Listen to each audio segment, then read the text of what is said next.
বিসমিল্লাহির রহমানির রহিম। প্রিয় শিক্ষার্থীরা, সবাই কেমন আছো?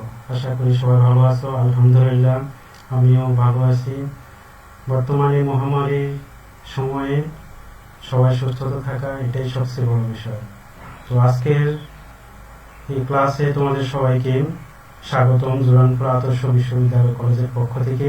প্রিয় শিক্ষার্থীরা, যদিও আজকে আমাদের ক্লাস হওয়ার কথা ছিল, ক্লাসরুমে বসে তোমাদের সাথে পরিচিত হওয়ার কথা ছিল, কিন্তু করোনা মহামারীর কারণে শিক্ষা প্রতিষ্ঠান বন্ধ থাকায় তোমাদের সাথে আজকে আমরা ক্লাসে অংশগ্রহণ করতে না পারলেও সরকারি নির্দেশনা অনুযায়ী অনলাইন ক্লাসের যে আদেশ রয়েছে সে আলোকেই জুরানপুর আদর্শ বিশ্ববিদ্যালয় কলেজ আয়োজন করেছে অনলাইন ক্লাসের।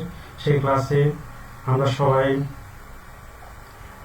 অংশগ্রহণ করব এবং আমাদের যে ক্লাসগুলো আমরা নিয়মিত করব, আমরা পড়াশোনা চালিয়ে যাব। সবাইকে স্বাগতম জানিয়ে আমি আমার ক্লাস শুরু করছি। প্রথমে যারা আমাদের জুরানপুর আদর্শ বিশ্ববিদ্যালয় কলেজকে ভর্তির ক্ষেত্রে চয়েস করেছে তাদের সবাইকে আমাদের কলেজ পরিবারের পক্ষ থেকে জানাচ্ছি অভিনন্দন। তোমরা নিশ্চয় একটি সঠিক সিদ্ধান্ত নিয়েছ। আমাদের ক্যাম্পাস আঙ্গিনা সবুজে ঘেরা আঙ্গিনা যেমন দেখতে সুন্দর, তেমনি আমাদের অভ্যন্তরীণ শিক্ষার পরিবেশ যে অত্যন্ত চমৎকার। সেই বিষয়টি তোমরা আমাদের সরাসরি ক্লাস না করলেও অনলাইন ক্লাসের মাধ্যমে তোমরা আস্তে আস্তে সেটি বুঝতে পারবে। সবাইকে আবারও অভিনন্দন জুরানপুর আদর্শ বিশ্ববিদ্যালয় কলেজে ভর্তি হওয়ার জন্য। আসলে আমরা আমাদের এই পর্যায়ে তোমাদের সাথে আমি পরিচিত হয়ে নিই। তোমাদের সাথে আজকে ক্লাসে আছি আমি মোহাম্মদ মাহাতাউদ্দিন, প্রভাষক অর্থনীতি, জুরানপুর আদর্শ বিশ্ববিদ্যালয় কলেজ, দাউদকান্দি, কুমিল্লা। তো আজকে আমরা যে বিষয়টি পড়াশোনা করব সেটি হচ্ছে অর্থনীতি। তোমরা ইতিমধ্যে জেনেছ যে আমাদের কলেজে অনলাইন ক্লাস শুরু হয়েছে এবং অনেকগুলো বিষয়ে ক্লাস হয়েছে, অর্থনীতি বিষয়ে ক্লাস হয়েছে। তো আজকে আমার সাথে তোমাদের প্রথম ক্লাস এবং আমি তোমাদের সাথে আজকে যে বিষয়টি আলোচনা করব সেটি হচ্ছে অর্থনীতির প্রথম পত্রের প্রথম অধ্যায়, মৌলিক অর্থনৈতিক সমস্যা ও সমাধান। এটি শুধুমাত্র আমাদের একাদশ শ্রেণীর শিক্ষার্থীদের জন্যই প্রয়োজনীয় বিষয়টি এমন নয়, এটি আমাদের অনার্সে যারা রয়েছে, মেজর নন মেজর ব্যষ্টিক অর্থনীতি পড়াশোনা করে তাদের জন্য আমাদের আজকে এই ক্লাসটি খুবই গুরুত্বপূর্ণ। তো আসি আমরা আমাদের ক্লাসটা শুরু করি। প্রথমে আমরা এখানে কিছু চিত্র দেখতে পাবো এবং সেই চিত্রগুলো দেখে আমরা বোঝার চেষ্টা করবো আজকে আমরা কি পড়াবো। তাহলে প্রথমে দেখা যাচ্ছে একটি গাড়ি এখানে দেওয়া আছে এবং পরবর্তীতে আমরা দেখতে পাচ্ছি অনেকগুলো গাড়ি। আবার আমরা দেখতে পাচ্ছি একজন ব্যক্তি টাকা গুনতেছে, আবার দেখা যাচ্ছে অনেকগুলো মানুষ একসাথে আছে। তাহলে এই চারটি চিত্র দেখে আমরা মূলত কোন বিষয়টা বুঝতে পারছি, একটু কি তোমরা বোঝার চেষ্টা করতেছো? দেখো, এখানে মূলত একটি বিষয় হচ্ছে একজন বা একটি বিষয়কে বোঝানো হচ্ছে এবং আর দুটি চিত্র দ্বারা মূলত মোট বা সমষ্টি এই ধারণাটিকে বোঝানো হচ্ছে। তাহলে প্রিয় শিক্ষার্থীরা, আজকে আমরা কোন বিষয়টি পড়াশোনা করব তোমরা নিশ্চয়ই সেটি বুঝেছ। আজকে আমাদের অর্থনীতি যে বিষয়টি আমরা পড়াশোনা করব সেটি হচ্ছে ব্যষ্টিক এবং সামষ্টিক অর্থনীতি। তো সবাইকে অনুরোধ করব তোমরা খাতা কলম নিয়ে ভিডিওটি দেখার জন্য বসবে, ক্লাসটি করার জন্য বসবে এবং তোমাদের যে কোনো সমস্যা হলে তোমরা সাথে সাথে নোট করবে। পরবর্তীতে তোমরা কমেন্টসের মাধ্যমে সেটি আমাকে জানাবে। আসলে আমরা প্রথমে বলে রাখি আজকে ক্লাস শেষে আমরা কোন কোন বিষয়গুলো তাহলে শিখবো। ব্যষ্টিক এবং সামষ্টিক অর্থনীতি পড়াশোনার মাধ্যমে যে বিষয়গুলো আমরা শিখবো সেগুলো হচ্ছে ব্যষ্টিক অর্থনীতি কি সেটি আমরা বলতে পারবো, সামষ্টিক অর্থনীতি বলতে কি বোঝায়, ব্যষ্টিক ও সামষ্টিক অর্থনীতির মধ্যে পার্থক্যগুলো আমরা চিহ্নিত করতে পারবো। তাহলে শুরু করি। আমাদের প্রথম আমরা যে বিষয়টি বলবো সেটি হচ্ছে ব্যষ্টিক এবং সামষ্টিক এই দুটি শব্দ সর্বপ্রথম কে ব্যবহার করেন। তাহলে আমরা যদি দেখি 1933 সালে সুইডেনের অর্থনীতিবিদ এবং অসলো বিশ্ববিদ্যালয়ের অধ্যাপক রাগনার ফ্রিশ সর্বপ্রথম ব্যষ্টিক এবং সামষ্টিক শব্দ দুটি ব্যবহার করেন। তাহলে ম্যাক্রো এবং ম্যাক্রো শব্দ দুটি সর্বপ্রথম ব্যবহার করেন অধ্যাপক রাগনার ফ্রিশ। এটি কিন্তু আমাদের পরীক্ষায় আসে, অধ্যাপক রাগনার ফ্রিশ। সুতরাং এটি আমাদেরকে মনে রাখতে হবে। এবার আসি আমরা ব্যষ্টিক অর্থনীতি বলতে কি বোঝায় এই ধারণাটি আমরা একটু বোঝার চেষ্টা করি। তাহলে আমরা আগে চিত্রের মাধ্যমে দেখেছি যে ব্যষ্টিক মানে হচ্ছে ক্ষুদ্র বা একটি। তাহলে ব্যষ্টিক শব্দের ইংরেজি প্রতিশব্দ হচ্ছে ম্যাক্রো ইকোনমিক্স। ম্যাক্রো এর অর্থ হলো ক্ষুদ্র বা আংশিক বা পৃথক। এটি গ্রিক শব্দ ম্যাক্রোস থেকে এসেছে, MIKROS, ম্যাক্রোস থেকে এসেছে। ব্যষ্টিক অর্থনীতিতে ক্ষুদ্র বা আংশিক দিক থেকে বিবেচনা করা হয়, আলোচনা করা হয়। অর্থাৎ আমরা বলতে পারি ব্যষ্টিক অর্থনীতি হচ্ছে এমন একটি বিষয় যেখানে কোনো ব্যক্তি বা বিষয়কে আলাদা আলাদাভাবে আলোচনা করা হয়, পৃথকভাবে আলোচনা করা হয়। অর্থনীতির যে শাখায় কোনো বিষয়কে আংশিকভাবে, ক্ষুদ্রভাবে বা পৃথকভাবে আলোচনা করা হয় তাকে বলা হচ্ছে ব্যষ্টিক অর্থনীতি। যেমন আমরা বলতে পারি একটি ফার্মের উৎপাদন, একটি দ্রব্যের দাম, একজন ব্যক্তির আয়, একটি একটি ফার্মের উৎপাদনের পরিমাণ এবং মূলধনের পরিমাণ, এগুলো হচ্ছে ব্যষ্টিক অর্থনীতির উদাহরণ। জেমস এম হেন্ডারসন এবং রিচার্ড ই কোয়ান্টির ভাষায় ব্যষ্টিক অর্থনীতি হলো ব্যক্তির এবং সুনির্দিষ্ট ব্যক্তিবর্গের অর্থনৈতিক কার্যাবলীর আলোচনা। তাহলে নিশ্চয়ই তোমরা ব্যষ্টিক অর্থনীতির ধারণাটি ভালোভাবে বুঝতে পেরেছ। সহজ ভাষায় অর্থনীতির যে শাখায় কোনো বিষয়ের আংশিক বা ক্ষুদ্র আলোচনা করা হয় তাকে ব্যষ্টিক অর্থনীতি বলে। এরপর আমরা চলে আসি দ্বিতীয় যে বিষয়, সেটি হচ্ছে সামষ্টিক অর্থনীতি। তাহলে আমরা আগেই বুঝেছি সামষ্টিক মানে অনেক বা অনেকগুলো বিষয় সমষ্টি। সামষ্টিক শব্দের ইংরেজি, সামষ্টিক অর্থনীতির ইংরেজি প্রতিশব্দ হচ্ছে ম্যাক্রো ইকোনমিক্স। এই ম্যাক্রো শব্দের অর্থ হচ্ছে বৃহৎ বা সামগ্রিক। গ্রিক শব্দ ম্যাক্রোস থেকে ম্যাক্রো শব্দের উৎপত্তি। তাহলে যে অর্থনীতিতে কোনো দেশের সামগ্রিক অর্থব্যবস্থা নিয়ে আলোচনা করা হয় তাকে সামষ্টিক অর্থনীতি বলে।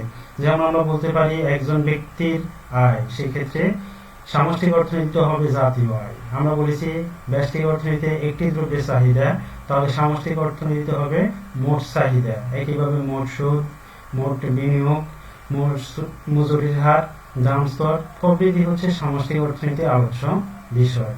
জেমস এম হেন্ডারসন ও রিচার্ড ই কোয়ান্টের ভাষায় সামষ্টিক অর্থনীতি হলো বৃহৎ সমষ্টিসমূহ, যেমন মোট নিয়োগ, জাতীয় আয় ইত্যাদি পর্যালোচনা। তবে সহজ ভাষায় আমরা কি বলতে পারি, অর্থনীতির যে শাখায় কোন বিষয়ে সামগ্রিক আলোচনা করা হয় তাকে সামষ্টিক অর্থনীতি বলে। প্রিয় শিক্ষার্থীরা, এবার আমরা যে বিষয়টি জানবো, আজকে আমাদের ক্লাসের মূল যে বিষয় সেটি হচ্ছে ব্যষ্টিক ও সামষ্টিক অর্থনীতির মধ্যে পার্থক্য। তোমরা মনোযোগ সহকারে পার্থক্যগুলো মনে রাখার চেষ্টা করবে। প্রথমে আমরা যেটি বলবো সেটি হচ্ছে শব্দগত পার্থক্য।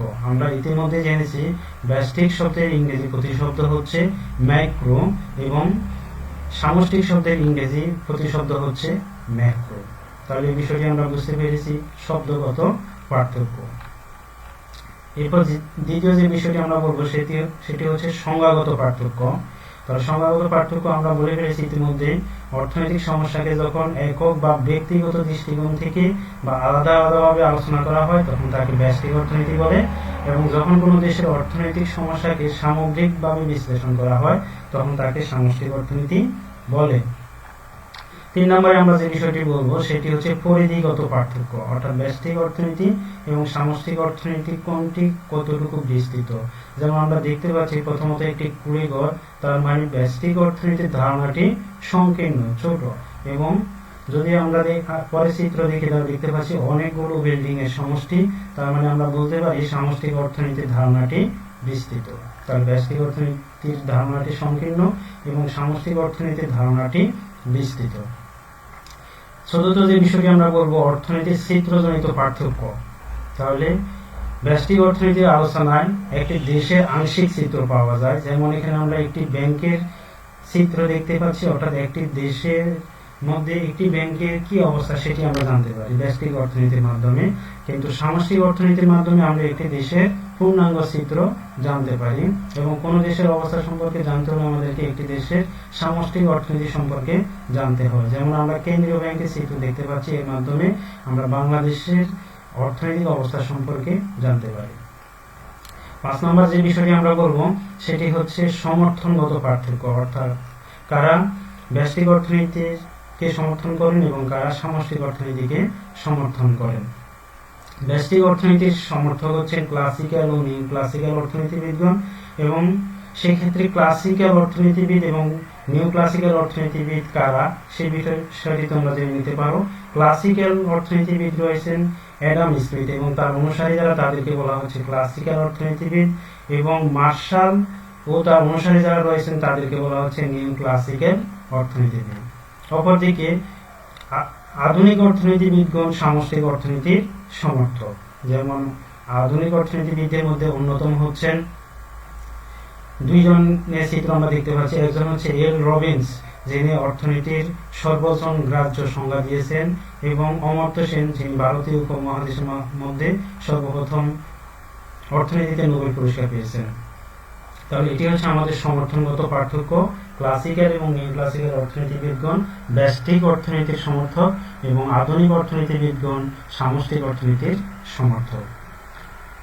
6 নম্বরে আমরা যে বিষয়টি জানতে পারি সেটি হচ্ছে চলকের মানজনিত পার্থক্য। ব্যষ্টিক অর্থনীতিতে ব্যবহৃত চলকসমূহের মান ক্ষুদ্র। যেমন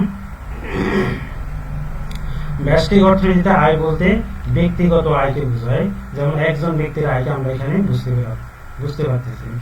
এবং সামষ্টিক অর্থনীতিতে ব্যবহৃত চলকের মান অপেক্ষাকৃত বৃহৎ, অর্থাৎ সামষ্টিক অর্থনীতিতে আয় বলতে জাতীয় আয়কে বোঝায়, ন্যাশনাল ইনকামকে বোঝায়।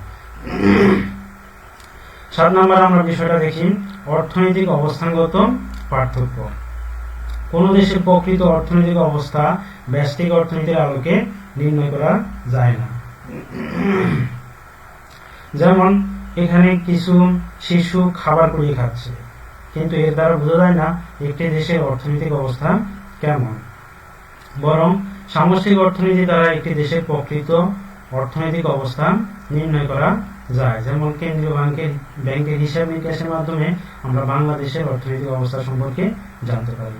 তাহলে এই ছিল আমাদের ব্যষ্টিক এবং সামষ্টিক অর্থনীতির মৌলিক পার্থক্যগুলো।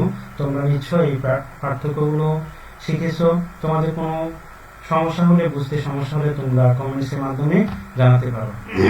এই মুহূর্তে তোমরা ভিডিওটি বন্ধ করবে। বন্ধ করে তোমাদেরকে এখনই আমি একটি কাজ দিচ্ছি, তোমরা সেটি লিখে ফেলবে দ্রুত। যে প্রশ্নটা দিচ্ছি সেটি হচ্ছে ব্যষ্টিক অর্থনীতি বলতে কি বোঝায়।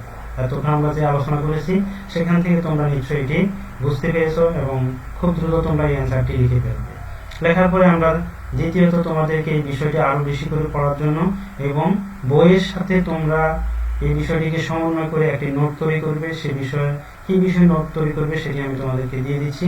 তোমরা তৈরি করবে ব্যষ্টিক ও সামষ্টিক অর্থনীতি একে অপরের পরিপূরক কথাটি ব্যাখ্যা করবে। তাহলে এই বিষয়ে তোমরা একটি নোট তৈরি করবে এবং সেটি তোমরা ছবি তুলে কমেন্টসের মাধ্যমে বা ইনবক্সে আমাকে জানাতে পারো। তাহলে আজকে যে ক্লাস আমরা করলাম সেই ক্লাসে আমাদের যে বিষয়গুলো আমরা জানলাম সেই বিষয় সম্পর্কে এখন কি কি বিষয় আমরা জানলাম সেটা যদি আমরা দেখি, আমরা ব্যষ্টিক অর্থনীতি কাকে বলে জানলাম, সামষ্টিক অর্থনীতি কাকে বলে জানলাম, এবং ব্যষ্টিক ও সামষ্টিক অর্থনীতির মধ্যে পার্থক্যগুলো কি কি সেটি আমরা জানলাম। নিশ্চয়ই তোমরা এই বিষয়গুলো আত্মস্থ করতে পেরেছ। তো এই পর্যায়ে আমি তোমাদের একটি সংক্ষেপে এমসিকিউ পরীক্ষার মাধ্যমে মূল্যায়ন করি। প্রথমে একটি প্রশ্ন তোমাদেরকে দিচ্ছি, ম্যাক্রো শব্দটি সর্বপ্রথম কে ব্যবহার করেন? তোমরা নিশ্চয়ই অ্যান্সারটি পারো। তারপর আমি তোমাদেরকে 4টি অপশন দিচ্ছি, Adam Smith, Marshall, Ragnar Frisch এবং এল রবিন্স।